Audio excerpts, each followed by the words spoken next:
9 saksi penyidik Polres Jakarta Selatan dihadirkan dalam sidang lanjutan kasus pembunuhan Yosua dengan terdakwa Ferdy Sambo.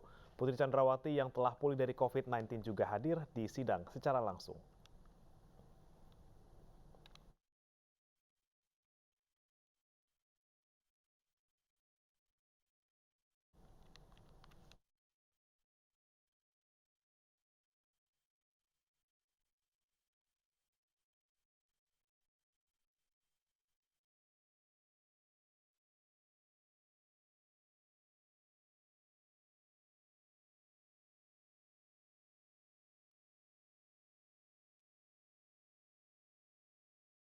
Sidang lanjutan kasus pembunuhan berencana Yosua kembali digelar di Pengadilan Negeri Jakarta Selatan kemarin. Terdakwa Ferdy Sambo hadir langsung bersama istrinya Putri Chandrawati yang telah pulih dari COVID-19. Jaksa menghadirkan 9 penyidik Polres Jakarta Selatan sebagai saksi. Hakim menggali keterangan terkait rekayasa pembunuhan yang dibuat Sambo.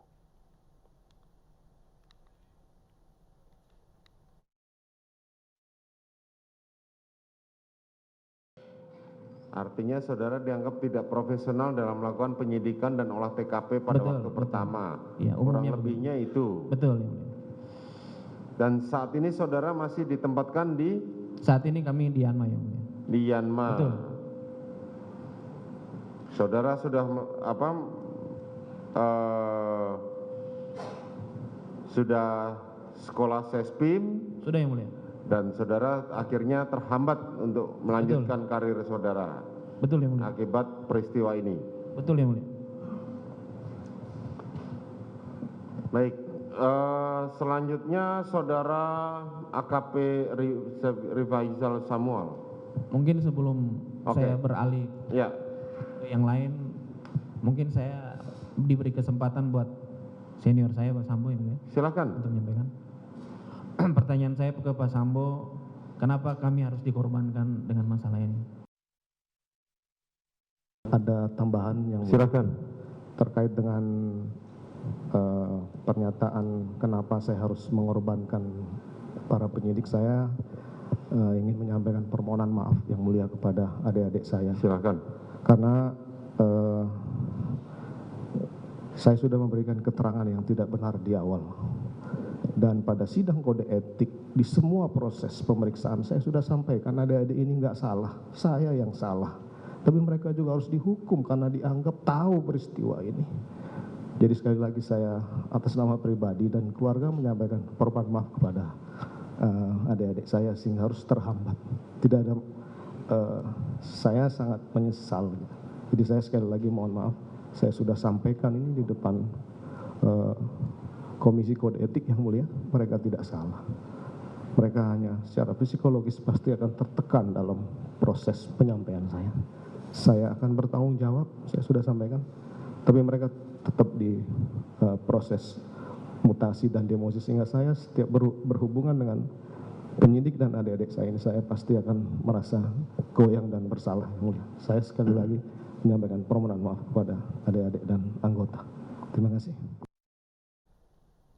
Rekaman CCTV yang menampilkan gerak-gerik Sambo sebelum menembak Brigadir Yosua ditampilkan dalam persidangan.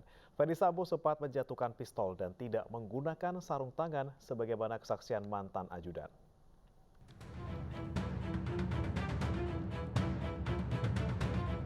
Rekaman CCTV yang menampilkan gerak-gerik Ferdy Sambo sebelum menembak Brigadir Yosua ditampilkan dalam persidangan.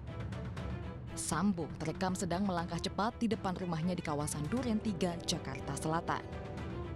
Dalam rekaman yang berasal dari harddisk salah satu terdakwa perintangan penyidikan, yakni Baikuni Wibowo, Ferdy Sambo menjatuhkan pistol saat turun dari mobil dan hendak masuk ke TKP. Rekaman CCTV sekaligus mengungkap fakta baru. Ferdy Sambo ternyata tidak menggunakan sarung tangan saat membunuh almarhum Brigadir Yosua. Sehingga kami ingin Romer dihadirkan dan melihat sendiri bahwa terbukti dari CCTV tadi tidak memakai sarung tangan. Artinya kita mau menegaskan bahwa apa yang disampaikan oleh saksi Romer itu tidak benar. Pihak kuasa hukum Sambo menginginkan majelis hakim untuk kembali memanggil ajudan Ferdy Sambo, Azan Romer, atas kesaksiannya yang menyebut Sambo mengenakan sarung tangan.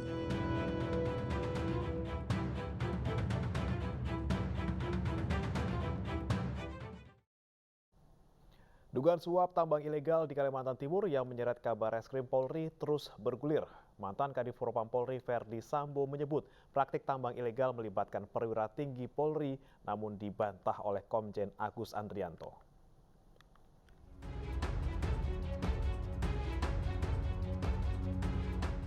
Mantan Karopaminal Propam Polri Hendra Kurniawan mengkonfirmasi soal laporan terkait dugaan Kabareskrim Polri Komjen Agus Andrianto yang diduga terlibat kasus gratifikasi tambang ilegal di Kalimantan Timur. Menurut Hendra, pemeriksaan terhadap kasus tersebut dilakukan oleh dirinya. Namun, ia menolak menanggapi lebih jauh soal pemeriksaan tersebut. Kemarin Pak FS kan sudah konfirmasi. LHP dokumen betul itu. Itu betul. Langsung, Pak. Itu pejabat yang berwenang aja. Kan ada data yang aktif. Jadi surat penyidikannya benar ya, Pak ya? Ya betul. Berarti Pak itu menyeret Kabareskrim Pak ya, betul ya? Ya kan sesuai konvensi. Ya. Oke, terima kasih Pak. Sementara, mantan Kadif Propam Polri Verdi Sambo menyebut praktik tambang ilegal itu melibatkan perwira tinggi. Ia pun mengaku sudah menindaklanjuti soal laporan keterlibatan tersebut. Namun Sambo menyatakan tugas dari Propam sudah selesai saat laporan hasil pemeriksaan diberikan kepada pimpinan Polri. Laporan resmi kan sudah saya sampaikan ke pimpinan secara resmi ya, sehingga artinya proses di Propam sudah selesai karena itu melibatkan perwira tinggi. Nah selanjutnya kalau misalnya akan ditindaklanjuti, silakan tanyakan ke pejabat berwenang atau kalau enggak ya kasih instansi lain untuk melakukan penyelidikan, kan gitu. Pak, Ismail sama Kabareskrim sempat diperiksa Pak? Iya sempat. Pak, tapi kan Ismail Bolong nggak di proses tuh Pak, itu bagaimana Pak? Kenapa dilepas kata Kabareskrim? Berarti Bapak siap diperiksa? Laporan resmi kan sudah saya buat. Intinya kan begitu. Jadi bukan tidak ditindaklanjuti. Namun di sisi lain, Kabareskrim Polri Komjen Agus Andrianto membantah dirinya terlibat dalam suap tambang ilegal di Kalimantan Timur. Menurut Agus, keterangan tidak cukup untuk membuktikan dirinya terlibat atau tidak. Kabareskrim justru menduga tudingan terhadap dirinya untuk pengalihan isu kasus Verdi Sambo yang saat ini menyita perhatian publik. Dugaan gratifikasi tambang ilegal ini muncul dari pernyataan Ismail Bolong yang merupakan personel Polri di Samarinda. Dalam pengakuannya, Ismail Bolong menyetor sejumlah uang hasil kegiatan tambang ilegal kepada Kabareskrim Polri Komjen Agus Andrianto. Namun setelah pernyataannya viral dan menjadi pergunjingan, Aibtu Ismail Bolong meminta maaf dan mencabut pernyataannya soal isu setoran uang tersebut.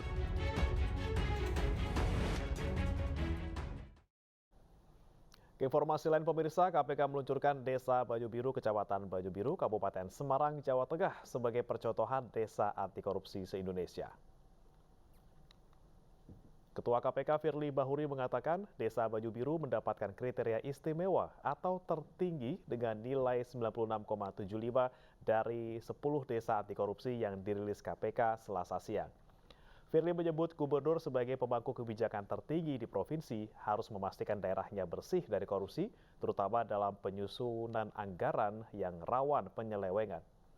Peluncuran Desa Anti Korupsi 2022 dilakukan oleh Ketua KPK Firly Bahuri bersama Mendes PDTT Abdul Halim, Gubernur Jawa Tengah Ganjar Pranowo, serta sejumlah kepala desa percontohan anti korupsi. Di situ peran seorang gubernur, bupati, wali kota memastikan bahwa tidak ada satu rupiah pun yang bisa digunakan di luar peruntukannya secara benar formil maupun benar material. Diperintahkan seluruh desa untuk melakukan program desa anti korupsi dengan melihat segala indikator yang ada itu. Dan kawan-kawan bupati wali kota sebenarnya juga tidak terlalu sulit untuk mendorong ketika kemudian guidance-nya sudah jelas. Jadi ini bukan cerita sulit, ini hanya butuh satu aja. Demi meningkatkan perekonomian pesantren di Jawa Barat, Dinas Koperasi dan Usaha Kecil Provinsi Jawa Barat kembali menggelar pameran One Pesantren, One Product atau OPOP di Kota Bekasi. Menurut Ridwan Kamil, program OPOP mendorong pesantren memiliki kemandirian ekonomi dan membuka lapangan kerja bagi masyarakat sekitar pesantren.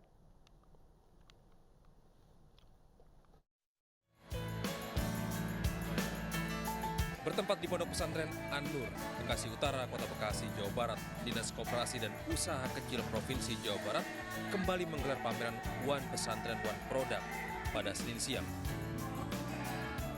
Dalam pameran ini, sejumlah hasil produksi pesantren di seluruh Jawa Barat dihadirkan. Mulai dari produksi limbah sampah laut yang dijadikan kerajinan tangan bernilai ekonomis tinggi, hasil pertanian serta peternakan berkualitas baik dan diterima di pasaran domestik. Gubernur Jawa Barat Ridwan Kamil menilai program One Pesantren One Product sangat bermanfaat sekali untuk kemandirian pesantren. Jadi dibalik segala dinamika, program keberpihakan pada pesantren di Jawa Barat sangat nyata, melahirkan per hari ini hampir 3.000 bisnis, sehingga pesantren Jawa Barat mandiri secara ekonomi, berinovasi, juga sangat melek digital. Mudah-mudahan ini bisa diapresiasi, tidak hanya berita fokus dengan hal-hal yang breaking news, tapi juga hal-hal inspiratif seperti ini. Saya kira perlu diberikan ruang di media masing-masing. Untuk saat ini, pihak pemerintah Provinsi Jawa Barat menargetkan 5.000 pesantren di Provinsi Jawa Barat yang akan masuk dalam program One Pesantren One Product. Pesantren One Product, kita menelurkan beberapa produk yang ada di pondok pesantren, dan ini tinggal nanti wali kota, bupati di daerahnya masing-masing juga untuk ikut membantu bagaimana mengembangkan. Ini sudah terbukti di beberapa kabupaten kota juga sudah melibatkan para pesantren yang punya produk andalannya, diikutsertakan ke promosi, pameran, dan juga pendampingan. Dalam kesempatan ini, 3 pesantren terpilih menjadi juara, yaitu pesantren di wilayah Kabupaten Bandung, pesantren di wilayah Kabupaten Kuningan, dan pesantren di wilayah Kabupaten Sukabumi. Dan untuk juara 1 mendapatkan uang pembinaan sebesar Rp400 juta, sedangkan juara 2 Rp200 juta, dan juara 3 Rp100 juta. Dari Bekasi, Jawa Barat, Rahmat Hidayat, iNews melaporkan.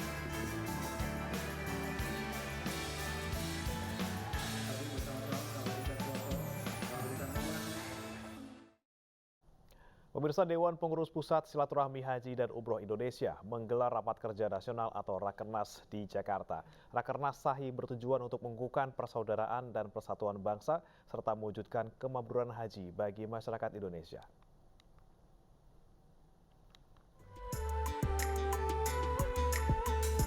Dibuka oleh Dirjen Penyelenggaraan Haji dan Umroh Kementerian Agama Hilman Latif, Rapat Kerja Nasional Silaturahmi Haji dan Umroh Indonesia resmi digelar di Jakarta. Rakernas yang dihadiri pengurus dan anggota Sahih dari 27 provinsi di tanah air ini bertujuan untuk mengevaluasi hasil kerja selama 2 tahun terakhir, sekaligus merumuskan program-program baru sampai masa bakti kepemimpinan periode 2020-2025 berakhir. Rakernas ini sangat strategis hari ini karena selain untuk mengevaluasi program yang sudah berjalan, juga kita akan merumuskan program-program yang akan kita laksanakan untuk tahun-tahun berikutnya. Dan tadi masukan dari Pak Dirjen Haji menjadi salah satu yang akan kita jadikan pertimbangan di dalam rumusan program Sahih berikutnya. Mudah-mudahan dapat menghasilkan agenda-agenda besar dan strategis ya, ke depan, khususnya dalam mendorong penguatan ekosistem haji secara umum. Abdul Kholik yang juga menjabat sebagai Ketua DPP Partai Perindo Bidang Keagamaan ini berharap Rakernas Sahih kali ini semakin mengukuhkan rasa persaudaraan dan persatuan bangsa, serta dapat mengimplementasikan kemabruran haji di tengah masyarakat. Tim Liputan iNews melaporkan.